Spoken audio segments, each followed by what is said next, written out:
Welcome, good Yom Tif. I would like to welcome you all to the Grand International Women's Hakel Yud Dalet Kislev Farbrengen.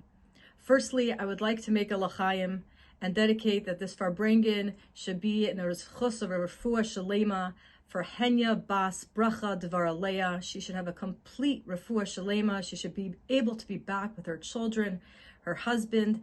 Everyone should be strong and healthy, and we should see only reveal brachas. Vasachasidish Farbrengen ken uftan, ken malach mechal nish uftan.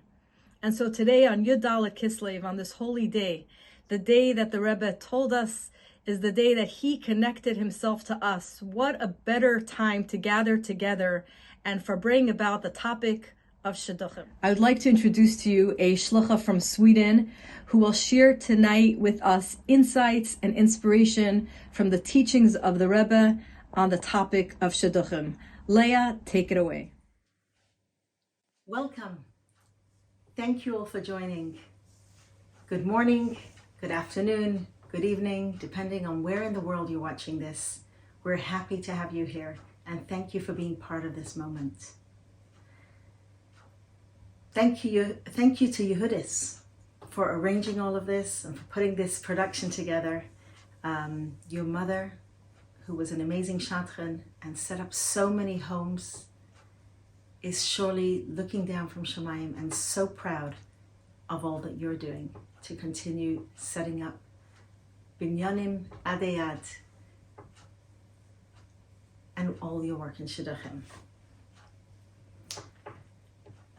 Of course, at this moment, we want to wish a refuah shlema krova to Henya Bas Bracha Devar Aleya should be bakar of mamash mamash, and this hakel should be a schus for her.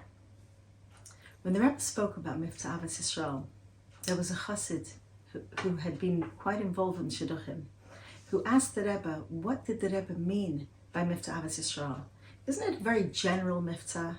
You know, when you're writing your pan to the Rebbe and you take a birthday hachlata and you write, I'll have more Avos Yisrael. It's one of those things that kind of sound really, really general, very unspecific. And so this chassid asked the Rebbe that question. And the Rebbe looked at him in surprise and said, the greatest thing you could do in Avos Yisrael is to make a shidduch. And so all of you who are watching this, whether you're a parent making a shidduch for your child, whether you're somebody who's working on your own shidduch and waiting for that bracha and is doing something about it, whether you're helping friends, whether you're a shadchan, whatever it is, the greatest thing you could do, no matter whose shidduch it is, your own or somebody else's, is to build Jewish homes. I want to share with you 7 thoughts on shidduchim. Not my own thoughts at all.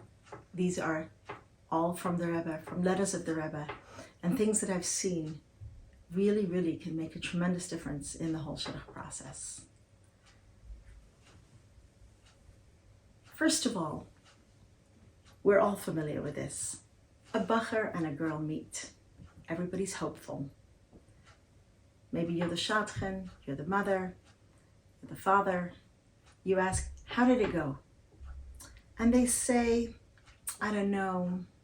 I don't think it's going to happen. It's not worth meeting again. Why not, you ask? I don't know, I don't want to get emotionally attached to them. They're a nice person. If I keep going out, I might get emotionally connected. And what if it's not the right one? Then I'll be disappointed. Sometimes you hear that. Or sometimes you hear, I'm just not sure if it's for me. Are you sure it's not for you? Well, how could I be sure? We only met once or twice. Rabbi Lou from London once said an incredibly wise thing. Rabbi Lou says a lot of wise things. He said that before Gimel Tammuz, the Rebbe would so often tell people in a zettel, an answer, Lahamshech HaShidduch, to continue the shidduch. Just to continue. Not necessarily did that mean that the shidduch was going to happen, but to continue it, to give it a good chance. And very often what we're really missing is that person who says, Lahamshech HaShidduch, So I'm just going to share with you a little piece of a letter of the Rebbe.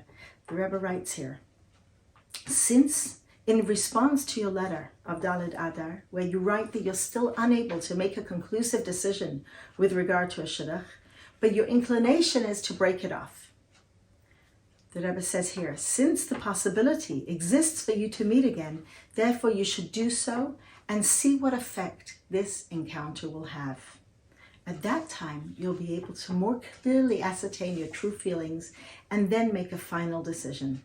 And as I wrote to you in my previous letter, may Hashem lead you in the path that's good for you, begashmius or ruchnius, in a revealed degree of goodness.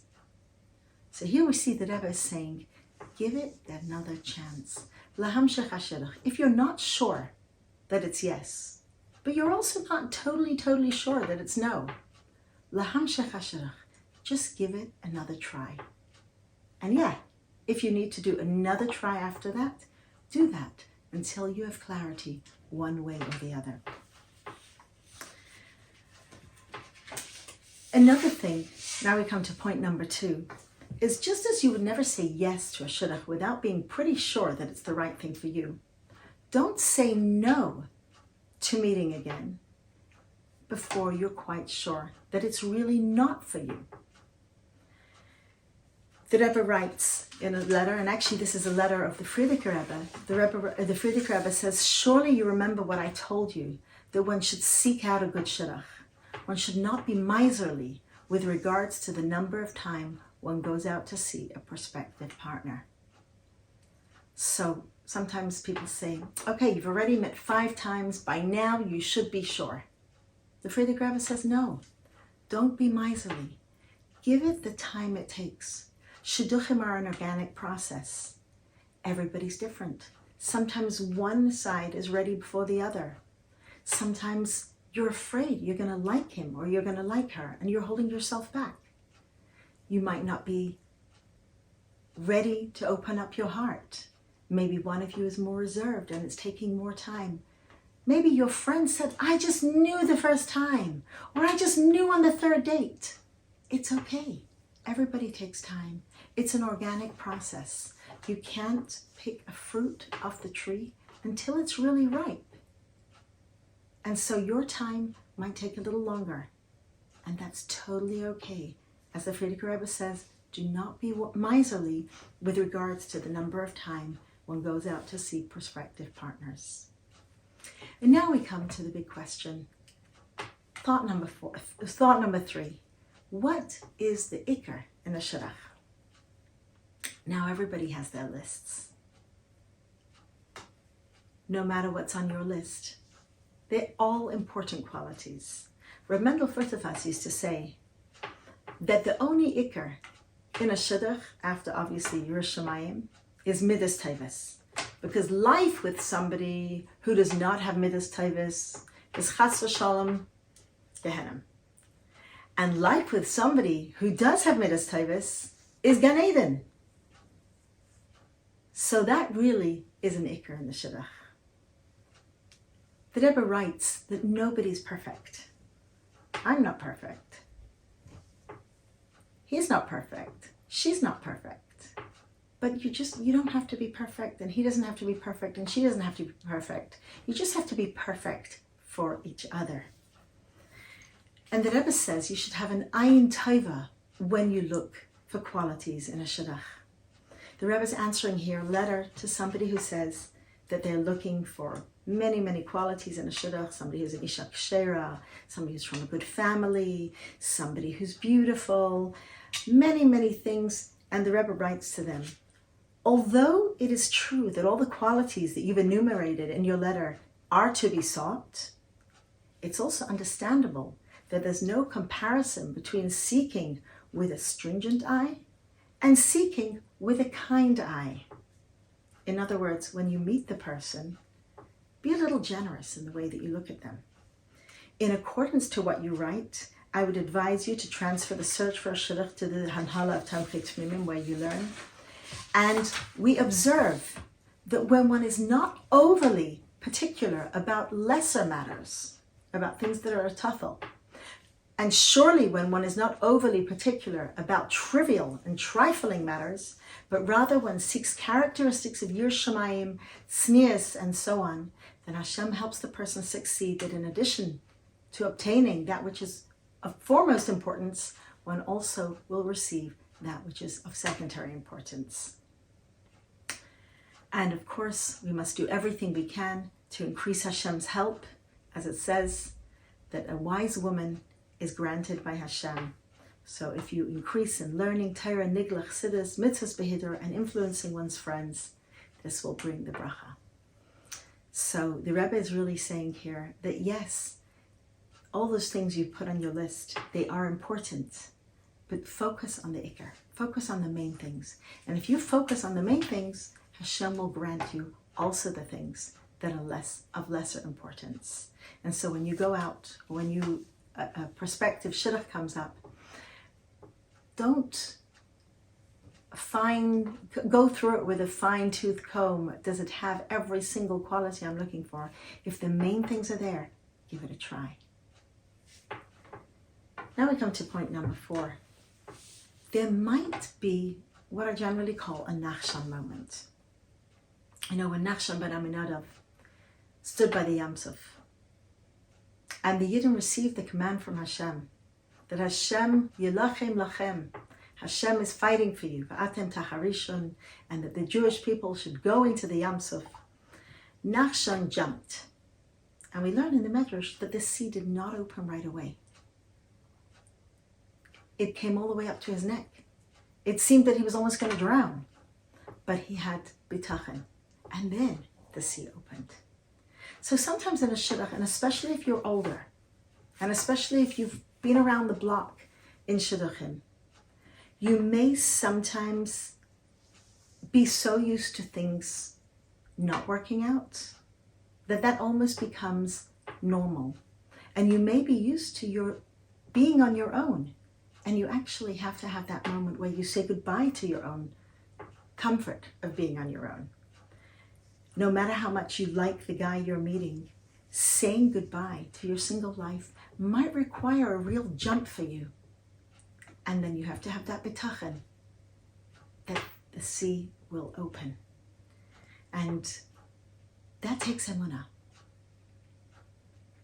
Really trusting that things are going to work and to have the courage to go forward.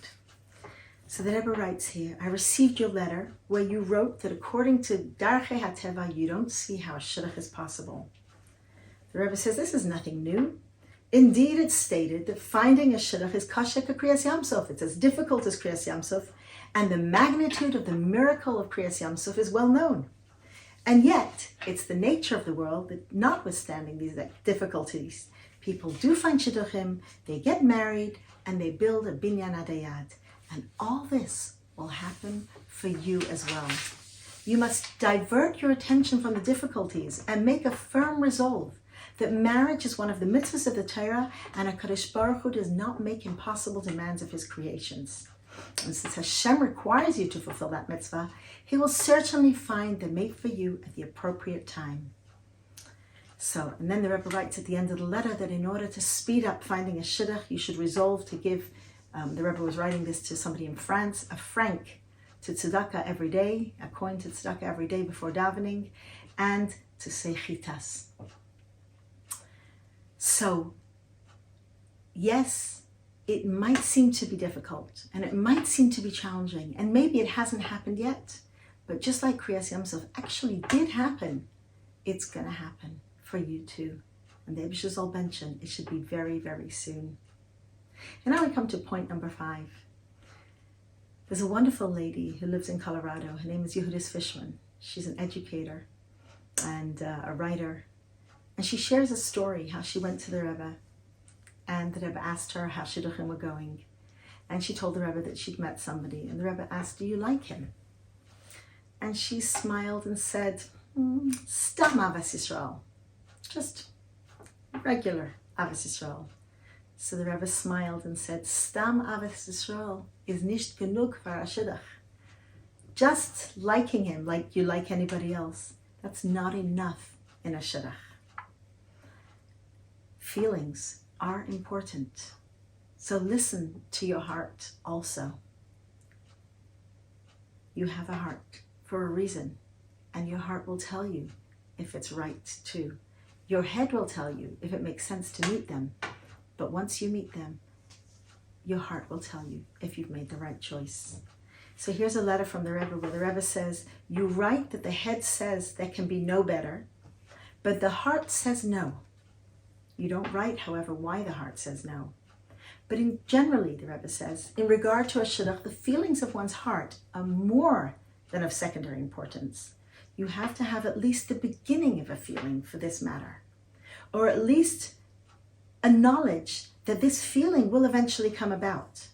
But if even this is lacking and the heart says no, you should give due consideration to this absence of feeling. Now we come to point number 6. What if you're not sure? You've met somebody, or your child has met somebody, and you're really, really not sure. What do you do then? The Rebbe is always there for us to answer every single question. And here's what the Rebbe writes. The Rebbe says that you should actually put feelings to the test. The Rebbe is answering a letter of somebody, a certain young man who's met 7 times with a young lady, and he still has no feeling, and he's not sure where it's going, and he doesn't know why, and he does not know what to do. So the Rebbe writes, there are no hard and fast rules in this situation. It depends on the nature of the young man. Maybe this is a positive sign, and maybe it's not. But since it relates to marriage, which is an eternal bond, therefore, in these generations, unlike earlier generations, there must at least be the beginning of an attraction. And it's impossible that there will be exactly the same feelings at the time of the first meeting and the time of the last meeting. And this change indicates whether getting to know each other better leads to them being drawn closer or not. And there's 2 ways to test these feelings. The first is through comparing this suggestion to another suggestion, and that will highlight and stress the extent of the relationship. The second way is by imagining what would be your reaction if you find out that for whatever reason, the other party is distancing himself or herself from the shidduch. In practical terms, the Rebbe says, in my opinion, they should meet at least once more, l'hamshech hashidduch, and see whether this causes a change in regard to that matter.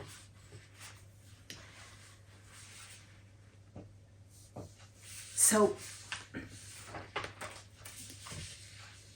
this is really incredible advice from the Rebbe. These 2 things, to really compare this suggestion to another idea, and to ask oneself, how would you feel if they would say no? And I've seen numerous times in shidduchim that asking somebody that often really brings clarity to someone, because sometimes a person who gets so wrapped up in their own thoughts, they could forget that there's another side. And what would they do if the other person would say no? How would they feel? And so this is one way of ascertaining how one's feelings are. But you see here how the Rebbe is convinced that in our generation, we need to have some kind of an attraction, and we need to know where we're going with it. And just the last point, point number 7. Once my husband and myself had the zchus to meet with the Rebbe privately, and the Rebbe told us, a Yid darf sein freilach begashmias, du wirst sein freilach und wir wollen hören gute Bsuras. That a Yid has to be joyful physically, and you'll be joyful and we'll hear good news. And when we talk about what does it mean being joyful physically, being so joyful that it's evident not only to yourself, not only to your family, not only within your home, but it's evident everywhere that you are joyful. And this brings good news. The Rebbe says the actually being joyful, this brings good news. So here's a letter from the Rebbe to somebody who was very sad over the challenge of finding a shidduch. And the Rebbe writes, in response to your letter, it's unnecessary to arouse sadness and depression. The leaders of our people have distanced themselves from these qualities to a great degree, as explained in Tanya. And we see here that these feelings do not correct the situation. On the contrary, and this applies specifically to a shidduch, because particularly in this country, the Rebbe is talking about the United States of America, the quality of happiness, and not the opposite, makes other people's hearts more receptive. So this is the Rebbe saying that actually finding a shidduch depends on you being happy. And this really will make a difference because other people will be much more receptive. Nobody wants to look into a shidduch with somebody who's gloomy or sad, chas v'shalom. Everybody wants to marry somebody who's happy, who's joyful, who'll create a joyful home together. And the Rebbe writes, what's most important is that there's no basis for your sadness. Because it said, a wise woman is granted by Hashem. And one could say a wise man too.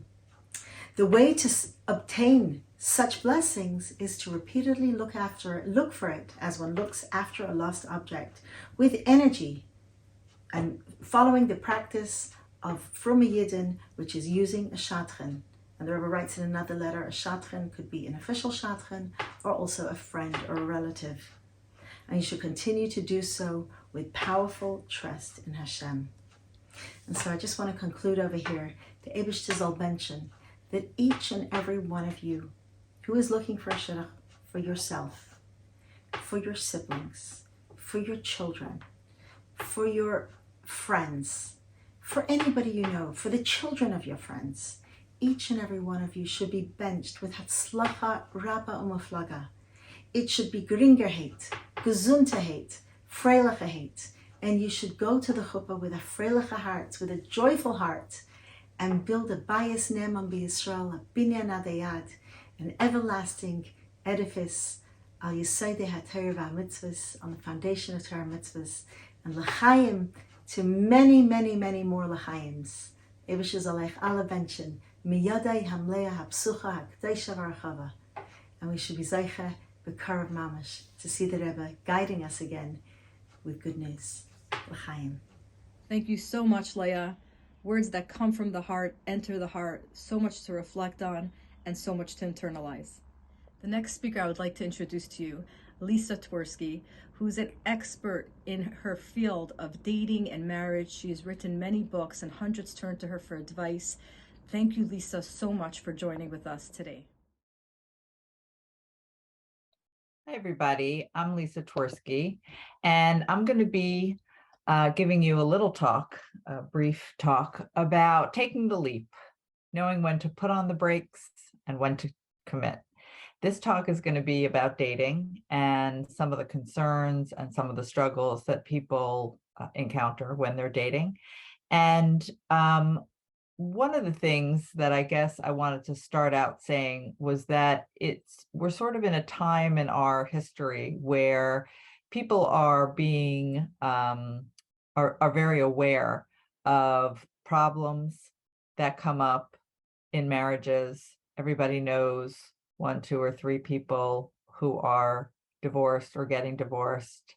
Maybe some of the people that will be listening to this are divorced. And so people are very, very much aware of the fact that we shouldn't take this lightly and we shouldn't be without thinking and mindfulness in our dating. And then on the other hand, sometimes that caution or that awareness leads to more caution or more concern about things that don't need to have so much concern. And so it's a really funny place to be where we don't know, should we have more concern? Should we have less concern?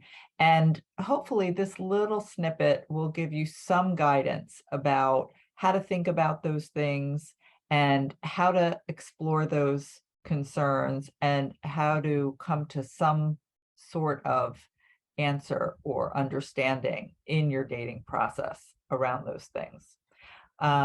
The thing to understand first is that there aren't answers. I'm going to start by talking about red flags, what red flags are, what people should look out for, But I want you to know, even as we start talking about red flags, that they are not the answer. They're the beginning. They're the question. They're the start of a process, not the end of the process. I see this thing and that's my answer. I should get out of here. Or I don't see that thing and that's my answer. I should commit. This is the start of the process. And we're going to start with that because that's the start of the process. And then we're going to move on to, okay, so what do we do with the information? How do we understand the information? How serious it is, or how okay it is? How do we get to that place of understanding? But let's start with the actual red flags. There are many of them, and some of them in the abstract will be obvious to you. Somebody who's angry and gets angry at things that you do in a way that feels inappropriate or immature or difficult for you to handle. Somebody that gets angry while you're on a date in their best behavior is something that should raise a red flag as we're talking about it. Somebody who seems very blaming. Not I tell a story and my view is that somebody else created this problem, but that seems to be a running theme, that everyone and everything else is always to blame for whatever ills or problems or concerns are going on. Somebody who seems controlling. Obviously, I think everybody at this day and age has heard about controlling and controlling this and controlling that and how bad that is. And somebody, it can be hard to see in the dating process sometimes, somebody who, is it controlling when they want more of your time, or is it care and interest making them want more of your time? And again, this is the beginning, it's not the answer. And we're going to get to how to assess and process some of these things, especially in the gray area. Like, is it concern? They just want more of you because they like you, or is it control and they want to have that power over you? Somebody who's dominating, which leads right into dominating, that power over you, that inability to sort of have any sort of mutuality in our conversations or in our decision making about whatever it is we're discussing. Does it feel like that person always has to be right and always has to have their way and always has to have you see things the way they see things?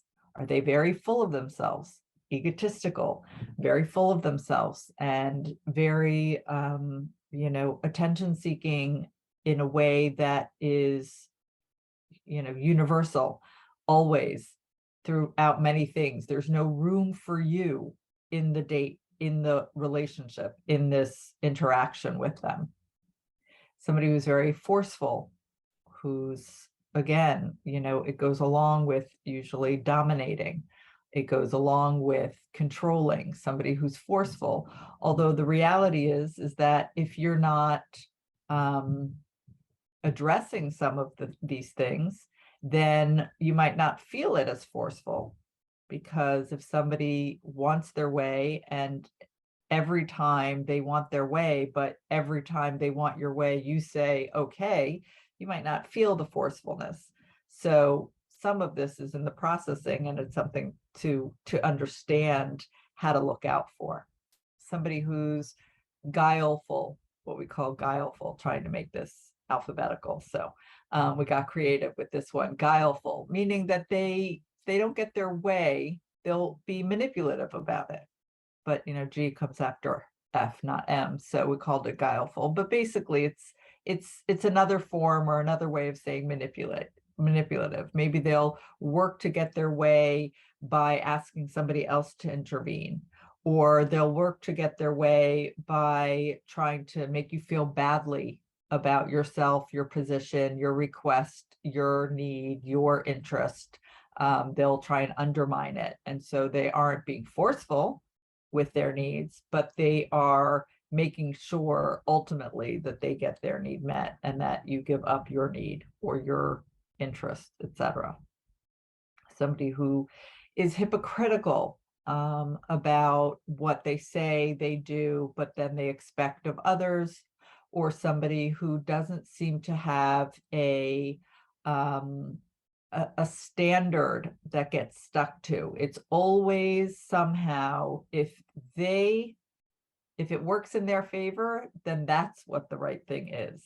And if something else that's contradictory to that, whether it's religiously or ethically or politically or whatever it is, if some other stance will then benefit them better in some other way or at some other time, then all of a sudden, they do a 180, and it's just always all about them. And so sometimes that'll come out, because in a way that you see the hypocrisy is what tells you that, hey, wait a minute, why is everything only right if it's right for me? The next is, are they limiting?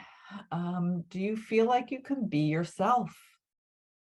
Obviously, in the dating process, you are, and in life and in relationships, it's appropriate to be caring about somebody else, to be emotionally intelligent about somebody else and how you present something or how you ask for something or how you describe something.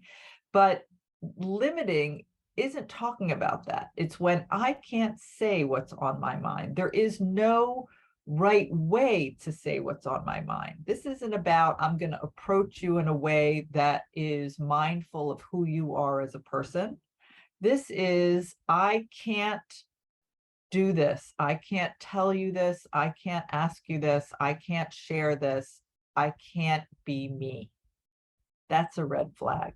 And whether that's because the other person is dominating and controlling and, limiting and guileful, or that's because we're not compatible. I can't be me with you because we're not compatible. Either way, it's a red flag for the relationship, even if it's not a red flag about the other person. Now here we come with M. We added M for manipulative. And here we're just using the word manipulative to really focus in on when someone has two sides of their personality. They can be one way when that's needed and another way when that's needed. And again, not in the emotional intelligent, I'm going to be mindful of what someone else needs. So I might be a little bit different with this kind of crowd, and I'll be a little bit otherwise with that kind of crowd because that's what connects with them.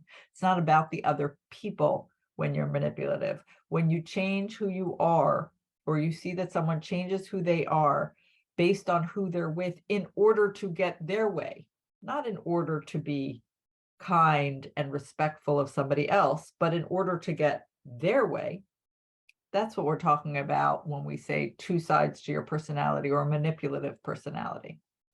Obviously, I think this one is obvious. Somebody is nasty. Don't just write that off. Oh, they must have had a bad day. Oh, they must be hungry. Oh, maybe they didn't get enough sleep last night. If somebody's nasty, that's a problem. You're on a date. It should be your best behavior. And if they're all the way to not best behaved, but actually nasty, that should be a big red flag that gets waved in front of you. So again, a lot of these things are kind of obvious, but not necessarily in their more minor forms, lesser, iterations. They can be hard to read, especially if you're sort of standing back and saying, is this, isn't this? If you're creating a checklist out of this list of things to look out for, and you're holding yourself back and looking at it in that way, that's not going to be as helpful to you as really looking in a different way at dating, so that you can know what the interactions are telling you. Are they telling you that you're able to connect and have a healthy relationship? Or are these interactions, should these interactions be telling you that you really are seeing a red flag and you might want to reconsider moving forward? So the way that I think of your best ability to understand what's going on and to really use this information in a way that will tell you, do I leap or do I run? Is by looking at dating in a different way, or by using this kind of metaphor for looking at dating. And the metaphor that I use is getting into the dress, the wedding dress. I use this metaphor, and obviously it speaks more to young women than young men, but you'll have to bear with me. Everybody, all brides come to their wedding in a wedding dress. And the difference is maybe in how you got to, or how you got your wedding dress. Maybe you rented it, maybe you had it custom made, maybe you borrowed it, maybe you went to a gemach, maybe you got it from a friend. Everybody might have different paths to how they got their wedding dress, but everybody comes to their wedding in their wedding dress, and nobody puts it on for the first time at their wedding. Everybody has tried it on. They've walked in it. They've looked from the front. They've looked from the back. They've felt how it felt. They've made their adjustments. They've said what they need to have changed. They've said what they are comfortable with. They've said what they aren't comfortable with. They've really gotten in the dress and made sure that it's for them. They haven't stood outside of the dress and held it up for other people to tell them whether it will fit, whether it will be comfortable, whether it will be suitable, whether it will be flattering, whether you will be able to sit in it, whether you'll be able to dance with it, in it, whether you'll be able to raise your arms or whether you won't be able to raise your arms. Nobody stands outside of the dress and holds it up saying, hey, do you think this fits me? And yet, what I find when it comes with dating is that when we come up against something, whether it's a question about an overt or more difficult red flag, the overbearing or the controlling, or whether it's about compatibility and suitability of this person and our ability to share life and live a life together, that often what young people are doing is they're standing outside the dress and they're going to other people and they're saying, do you think it fits? Do you think it'll be comfortable? Do you think I'll be able to breathe in it? Do you think I'll be able to move in it? And unfortunately, a lot of times the adults in their life are answering them. Oh, I think it'll be fine. It looks like the style that, oh, I don't think they meant that. Oh, I think it does sound troubling. Oh, I would never, I think that's just wrong. As opposed to helping you, or you helping yourself, figure out from within the dress or within the relationship, is this really problematic? When I said that the red flags are the beginning, I meant that the red flags are the beginning. It's a feeling. There's something I'm uncomfortable with. This dress, this relationship is pinching me in some way. I allow myself to really be in the moment of the dates, to really get into the moment of the dates and feel what I'm feeling and use that information. If I'm feeling good, if I'm feeling happy, if I'm feeling attended to, if I'm feeling reacted to, if I'm feeling I can be expressive with, if I feel like you can understand me, that's one feeling. If I feel uncertain, or I feel concerned, or I have a question, or I have a wonder, or I have an interesting idea about something you said and I don't know, question mark, question mark, question mark. The question should be asked to the person you're dating. You might want to go to a mentor, mother, father, teacher, I don't know who, to ask you how to phrase the question, how to go back into the next date and sit with what was worrying you and ask about it, refer to it, discuss with the person about it. But it's that should be happening more. It's utilizing the knowledge of what you're feeling with the person to move forward to the next stage. And if the good stuff is there, then you move forward to the next stage of committing. But if the concern is there, you move forward to the next stage of discussing, not deciding from outside the dress, because you could miss things, or the person you're talking to who wasn't on the date could misinterpret things that they're hearing third hand, and you could break something that should go forward, or you could commit to something that should not go forward. So some of the questions that you want to ask to yourself or to your child or to your whoever you're helping in the dating process are these questions. Now, there's some people who are more rose-colored glasses, everything is great. And those people you want to ask and make sure they're looking at everything they need to look at. What didn't you like? Was there anything you didn't like? Was there anything that made you uncomfortable? Are there any questions that you have? Were there any concerns that you have? Is there anything you're confused about? And the person who's more of a glass half empty, nothing's ever amazing, you might want to ask what they did like and in what ways they do feel compatible and what told you that he or she, depending on who's listening to this, had the right midos to be married.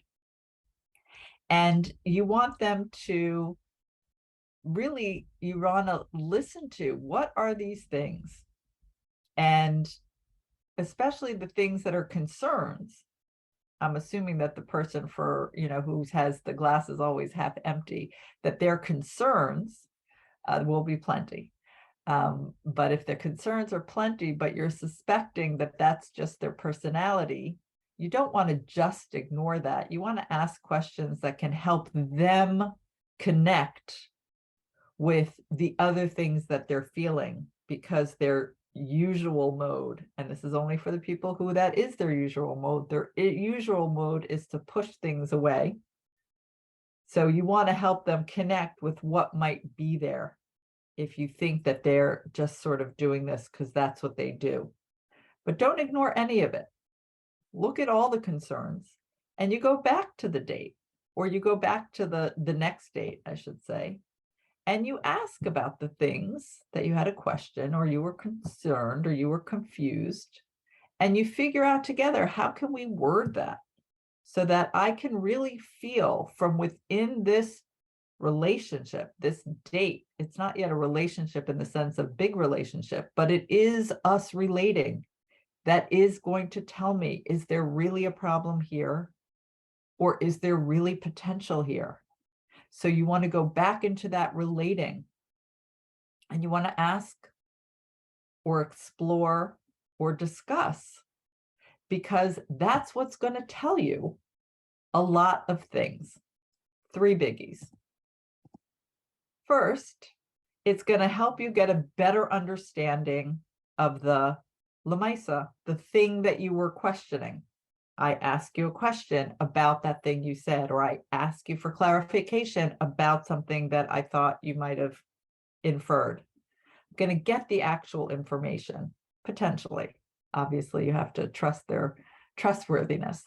But the next layer is I'm going to be able to, because I've been vulnerable and because I've brought this to you, we're going to be able to create more relating, more click. Is it there or isn't it there? If we can discuss this, and you can discuss this with me, and I can discuss this with you, that's going to be the thing that gets me into a position that might make me less nervous if it goes well, to be able to commit, because I see how we're relating. This feels like a possibility of something.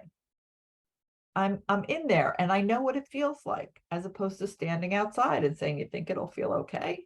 I'm in there. We're having this discussion. We're sharing this struggle together. It might be a minor struggle. We're not talking about big issues on dates usually, but we're still discussing it. We're not ignoring it. I'm not, poo-pooing it or sweeping it and making it all pretty, ignoring it. Let me just let it go. I'm getting in there.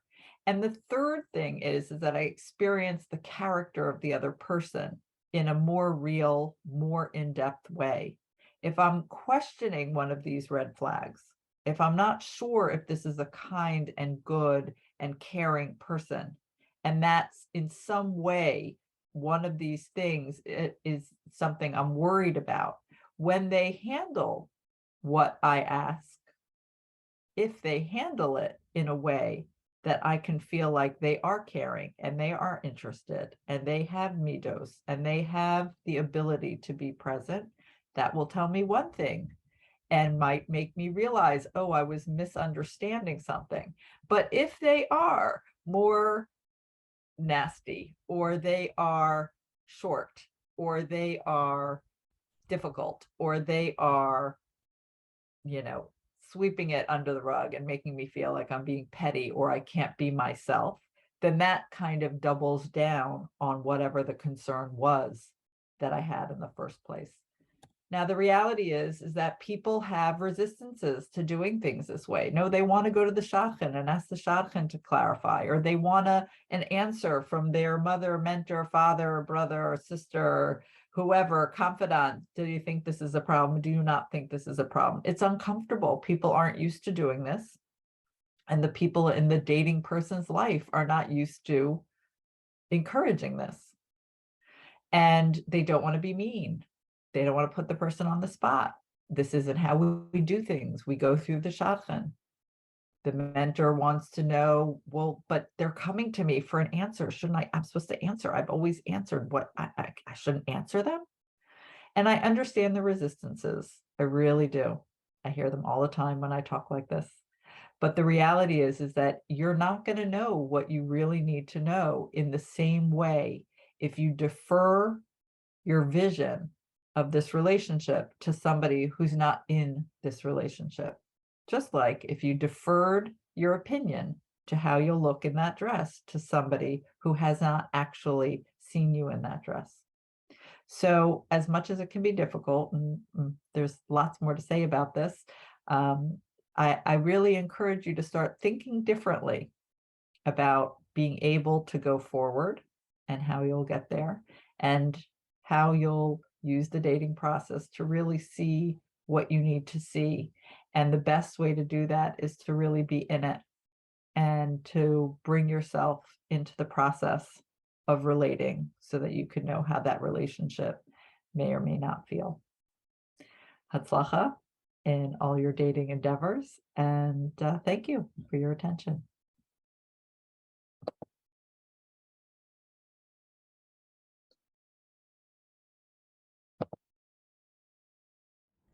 Thank you so much, Lisa. I'm sure this is so much to think about, so much to reflect, and I'm sure that if anyone has any more questions, they can turn to you for more advice and for encouragement, for strength, and for direction. And now, as we conclude the Farbrengen, as the expression goes, words are the pen of the heart, but music is the pen of the soul. We have tonight a special treat, a song that was composed especially and dedicated for all the heroes, the unsung heroes, the shadchanim, the shidduch influencers, and anyone who dedicates their time in helping in the world of shidduchim for their friends and for their family. I want to thank so much Chanla Felig, who has put so much of her time, her energy, so much sleepless nights I personally have witnessed back and forth, her heart, her soul, and her neshama in creating this song. And hopefully this will help encourage us and inspire us to want to think about another friend. And remember, if you see someone, say someone. Suggest a shidduch today. L'chaim.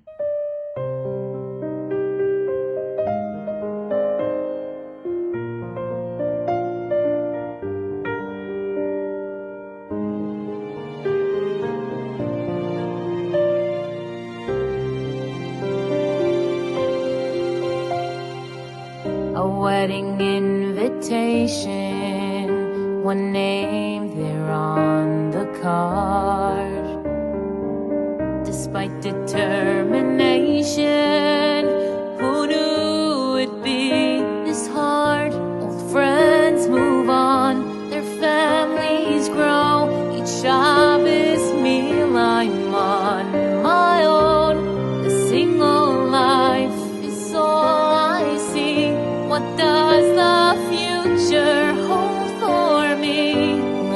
call the sun, v'kol kala be played. When will we dance all night for this match heaven made? Just one to be the half to my whole, who's out searching like I am for part of his soul. And as days turn to weeks, turn to months, turn to years, and I soak my pillow with rivers of tears. So just one more name, 'cause we simply don't know, for time keeps on passing and I'm still alone as I wait for the one for me.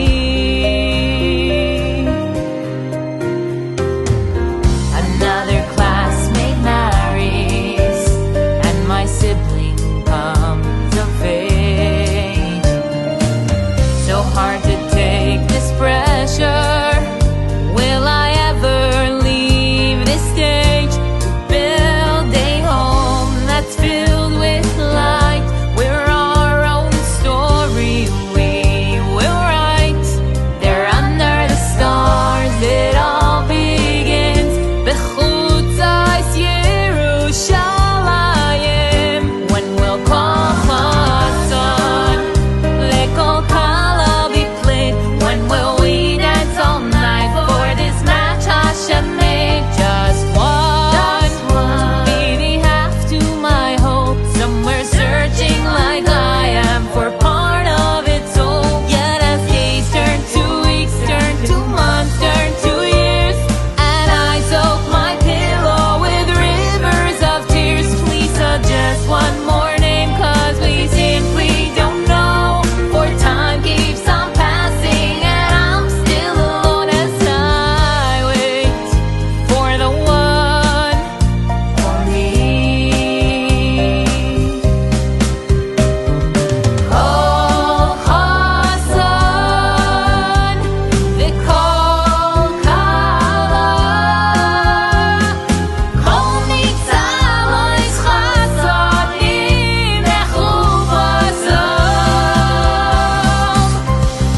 And as fear turns to hope, turns to mazel tov, yes, now partners in life, may you be blessed, 'cause the name that you read was perfect for me. The one you suggested was the one meant to be.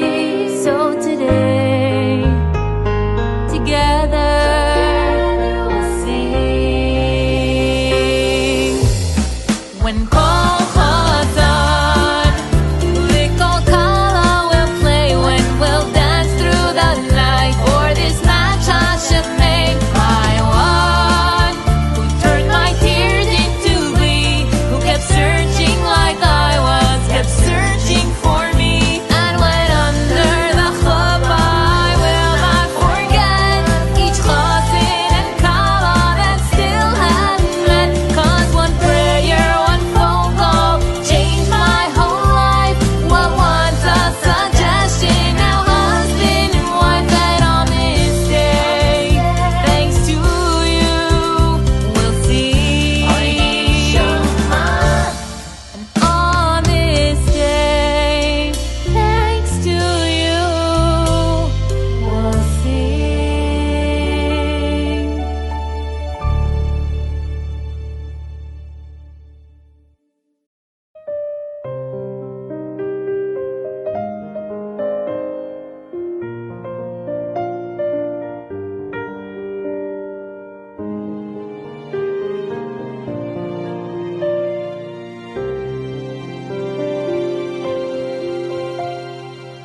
A wedding invitation, one name there on the card. Despite determination, who knew it'd be this hard?